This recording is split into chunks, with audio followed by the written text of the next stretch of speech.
वर्ण, यानी कि जो बोले जाने वाली भाषा में सबसे छोटी इकाई, सबसे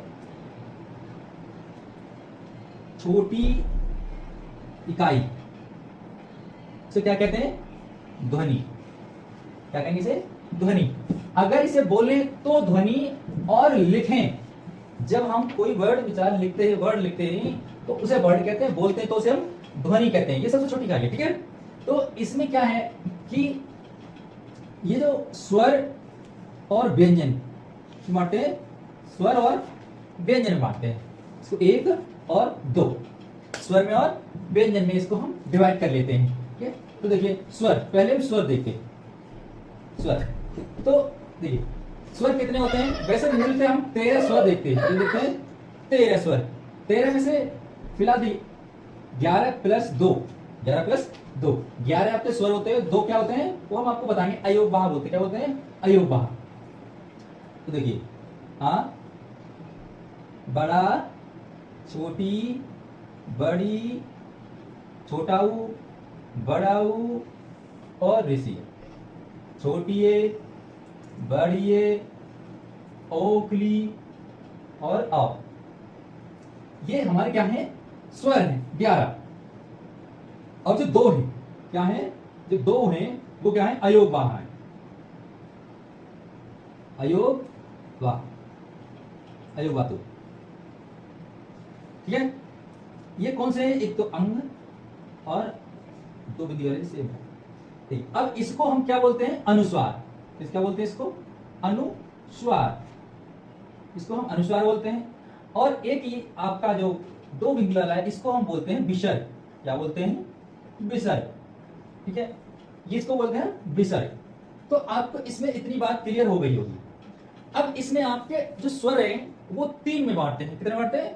3 में। तो 3 देखिए, एक तो होता है आपका हर्ष स्वर। क्या होता है? हर्ष स्वर, जिसे आप हम लोग मूल स्वर भी बोल देते हैं। क्या बोलते हैं? मूल स्वर। दूसरा होता है दीर्घ स्वर। पहला, ठीक है, इसके भाग कितने हैं? 3।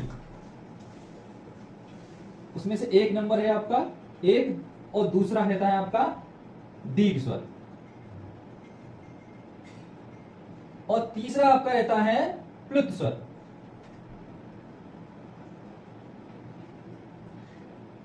अब इसमें हर्ष स्वर में क्या क्या रहता है आपके? देखिए, एक तो छोटा आ आता है, छोटी ई आती है और छोटा उ आता है, और इसमें एक ऋषि है।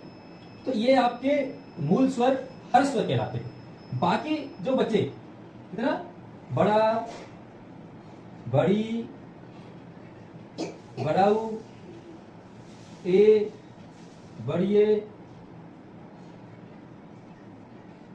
ओखली और औ, ये आपके दीर्घ स्वर है। क्या है? दीर्घ स्वर। अब प्लुत स्वर में आप लोग देखते हैं, जिसमें देखिए क्या है? कम समय लगे। प्लुत स्वर, ये मूल स्वर क्या कौन से होते हैं? जिसमें समय कम लगे, बोलने में क्या लगे? समय कम लगे, वे हर्ष स्वर होते हैं, मूल स्वर होते हैं। जिसमें थोड़ा ज्यादा समय लगे, बोलने में क्या लगे? थोड़ा ज्यादा समय लगे, वो दीर्घ स्वर होते हैं। जिसमें उनसे भी, दीर्घ स्वर से भी ज्यादा समय लगे बोलने में, उसे क्या कहेंगे हम? प्लुत स्वर बोलते हैं। जैसे आप लोग देखिए ओ, क्या बोलते हैं? ओ, ठीक है। तो ये इसमें ये 3 है। आपको ये बात समझ में आ गई? मैं आपको रिपीट कर देता हूं इसी में। ये वर्ड की जो सबसे छोटी इकाई है वो ध्वनि है, जो कि हम बोलने में क्लिक करते हैं, और जो वर्ड है वो हम लिखने में करते हैं, तब वर्ण कहलाते हैं। तो स्वर, जो वर्णमाला है, क्या है? वर्णमाला है, वो 2 भागों में डिवाइड की। कितने में? 2 में। एक तो आपकी की स्वर और दूसरा व्यंजन में। तो पहले हम स्वर की बात करते हैं। स्वर कितने हैं आपके? 11। 2 हैं आपके अयोगवाह। 2 क्या हैं आपके? अयोगवाह। उसमें 11 स्वर तो आपके अवतक हैं, और अयोगवाह कितने हैं आपके? 2 हैं। उसमें एक आपका अनुस्वार कहलाता है, दूसरा विसर्ग कहलाता है। अब जो स्वर हैं वो 3 भागों में डिवाइड कर रखे हैं। देखिए क्या है? एक तो आपका है हर्ष स्वर, जिसे मूल स्वर भी कहते हैं, और दूसरा दीर्घ स्वर, तीसरा प्लुत स्वर। हर्ष स्वर में छोटा आ, छोटी और छोटी ऊ और ऋषि आती है। दीर्घ स्वर में आपका बड़ा, छोटी, छोटो, बड़ो, छोटी ए और औ आता है। और प्लुत स्वर में क्या आता है? ओम आता है। तो ये बात आपको क्लियर हो गई होगी। हम आप अब चलते हैं व्यंजन की ओर। ये कहां चलते हैं? व्यंजन की ओर, ठीक है। तब कोई बात क्लियर होगी, ठीक है। चलिए,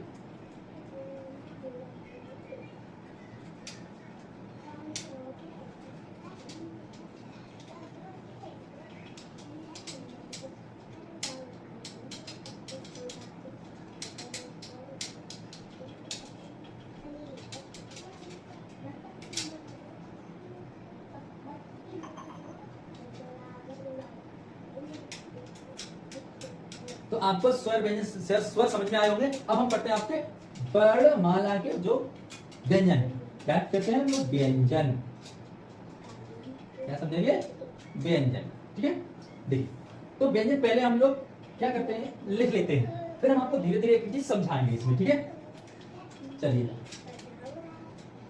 देखिए का खा गा घा खड़ा चा छा जा झा हाँ ता था ता ता ता था दा धा ना पा हा बा भा मा। अब देखिए क्या है, हम इसको इतना थोड़ा लिख लिया, अब आपको समझाते हैं। देखिए अब देखिए जो व्यंजन है वो कितने क्या क्या कहलाते हैं ये देखिएगा आप। देखिए जो स्पर्श व्यंजन है इनको हम कहेंगे स्पर्श व्यंजन। क्या कहते हैं? स्पर्श व्यंजन। स्पर्श व्यंजन के ये क वर्ग में आते हैं। किसमें आते हैं? आपके क वर्ग में। क वर्ग, ये च वर्ग, किसमें आते हैं? च वर्ग, ये ट वर्ग, त वर्ग, प वर्ग, यस।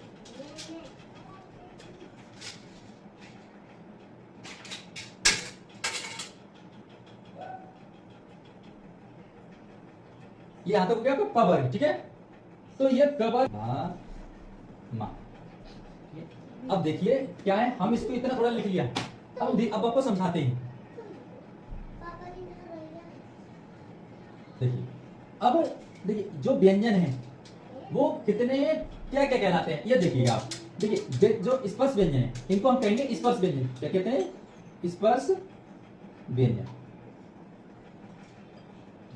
स्पर्श व्यंजन के ये क वर्ग में आते हैं। किसमें आते हैं? आपके क वर्ग में। क वर्ग, क वर्ग, ये च वर्ग, किसमें आते हैं? च वर्ग, ये ट वर्ग, त वर्ग, प वर्ग, यस।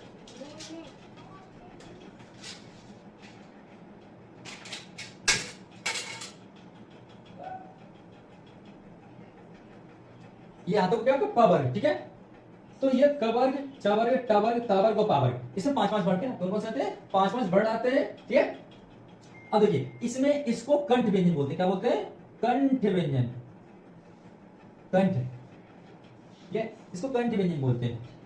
इसको बोलते हैं तालु, तालम। कंठ, तालु या तालक बोलते हैं। इसको बोलते हैं मूर्धन। क्या बोलते हैं? मूर्धन। इनको बोलते हैं दंत्य, दंत व्यंजन। और इनको बोलते हैं ओष्ठ व्यंजन। क्या बोलते हैं? ओष्ठ, ओष्ठ व्यंजन। तो आपको इतनी बात समझ में आई होगी कि जो स्पर्श व्यंजन है वो कितने हैं? 25। ठीक है, अतिरिक्त व्यंजन में आपने देखा होगा कि अतिरिक्त व्यंजन जो है वो आपके और हैं। कितने हैं? 2 व्यंजन है। एक तो आपका आता है ड और एक आता है आपका ड। इन जो पद बिंदु हैं, इनको जो बिंदु है इसको बोलते हैं पद, पद चिन्ह। इसको पद चिन्ह बोलते हैं। क्या बोलते हैं? पद चिन्ह बोलते हैं। इसको पद चिन्ह बोलते हैं। अतिरिक्त 2 व्यंजन है ड और ढ। अब आता है आपका या, रा, ला, वा। ये आपके क्या है? अंत्यस्थ व्यंजन है। इनको क्या बोलते हैं? अंत्यस्थ व्यंजन। अंत्यस्थ व्यंजन। अब आपका आता है श, स, स, हा। इसको बोलते हैं ऊष्म व्यंजन।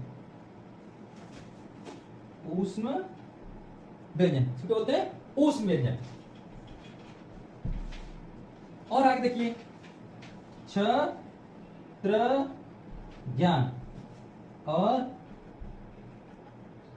श्रमिक, क्या बोलते हैं? श्रमिक। ये आपके व्यंजन है और इनको बोलते हैं संयुक्त व्यंजन। क्या बोलते हैं? संयुक्त व्यंजन।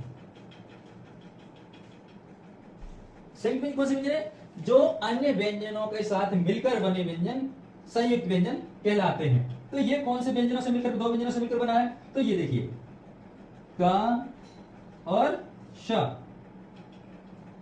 क और श व्यंजनों से मिलकर बना है। छ, त्र, त्र बना है आपके त से और प्लस रा से, ता से और रा से, आधा और रा से।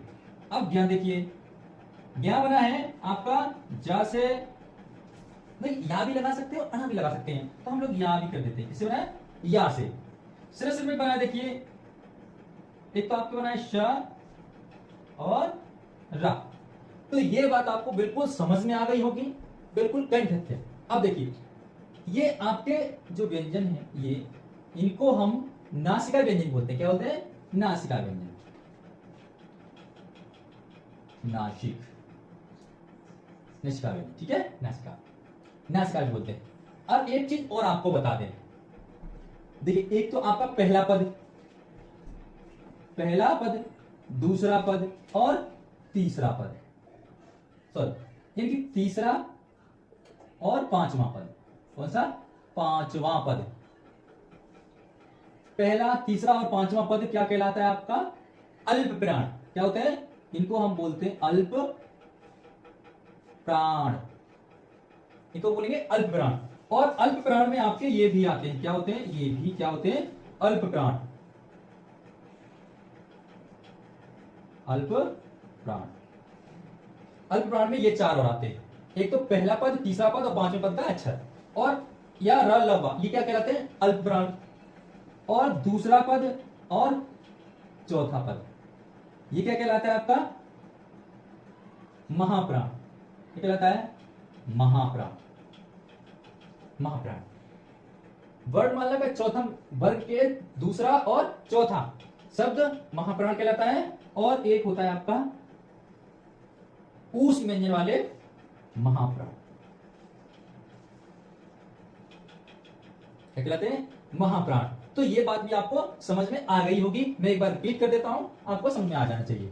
तो देखिए, व्यंजन स्पर्श व्यंजन आपके 5 होते हैं, क वर्ग, च वर्ग, क च ट त प, क च ट त प।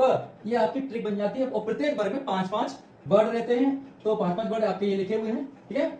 इनके 25 स्पर्श व्यंजन कितने होते हैं? 25 होते हैं। इसमें से क वर्ग को कंठ व्यंजन, च वर्ग को तालु व्यंजन, ट वर्ग को मूर्धन व्यंजन, त वर्ग को दंत व्यंजन और प वर्ग को ओष्ठ व्यंजन, य र ल व अंत्यस्थ व्यंजन कहलाते हैं। और स श स ह ऊष्म व्यंजन कहलाते हैं। च त्र ज्ञान और श्रमिक संयुक्त व्यंजन कहलाते हैं। आपके दो अतिरिक्त व्यंजन भी हैं, ड़ और ढ। इसमें से जो बिंदु होता है लास्ट में, ये वाला, ये पद बिंदु कहलाता है, और ये वाला मध्य बिंदु क्या कहलाता है? मध्य बिंदु कहलाता है। ये वाला ध्यान रखना, ठीक है? अब इसमें छत्र ज्ञान वाले, इसमें ये दो व्यंजन कैसे? क स त और र, ज और यहाँ स और रा से मिलकर बनते हैं। अल्प प्राण क्या है? देखिए, ये पद का जो स्पर्श व्यंजन, तो उसका पहला पद, तीसरा पद और पांचवा पद क्या कहलाता है? अल्प प्राण कहलाता है। उसमें अल्प प्राण में आपके एक तो